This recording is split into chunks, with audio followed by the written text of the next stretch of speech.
நாளெல்லாம் கஷ்டப்பட்டு உழைக்கிறது எதுக்கு? வகை வகையாக சாப்பிடத்தான். சரி, நல்லா சாப்பிட்டு இந்த உடம்பை வளர்த்தது எதுக்கு? வேற எதுக்கு? நல்லா உழைச்சி நம்ம குடும்பம் பிள்ளை குட்டியை காப்பாற்றி சொத்து சேர்த்து வைக்கிறதுக்கு தான். இப்படி மாற்றி மாற்றி இதே வேலையை பண்ணிக்கிட்டு இருக்கோம். மாடு கூட தான் நல்லா சாப்பிடுது, வண்டி இழுக்குது, உழவு ஓட்டுது, மறுபடியும் சாப்பிடுது. கொஞ்சம் யோசிச்சு பாருங்க, அதுக்கும் நமக்கு என்ன வித்தியாசம்? காலங்காலமாக நாமளும் அதுதானே பண்ணிக்கிட்டு இருக்கோம். அப்போ நாம் என்ன மாடா?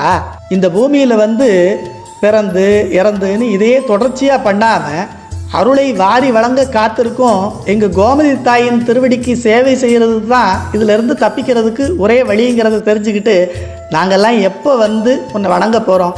நீதாம்மா அதுக்கு அருள் பண்ணணும். உண்ணுவது உழைப்பதற்கே, உழைப்பதும் உண்பதற்கென்று எண்ணி வசி மகன் விலங்கின் எவ்வகையில் சிறந்திட்டான். உண்ணல் உழைப்பு இவற்றினும் உன் உபய பத சேவையே மண்ணிலுயர் வென்றவன்தான் மதிப்பதென்றோ கோமதியே. திருவாவடுதுறை ஆதீன வித்வான் சித்தாந்த பண்டித பூஷணம் சிவஸ்ரீ ஈஸ்வரமூர்த்தி பிள்ளை அவர்கள் செய்த கோமதி சதரத்ன மாலை.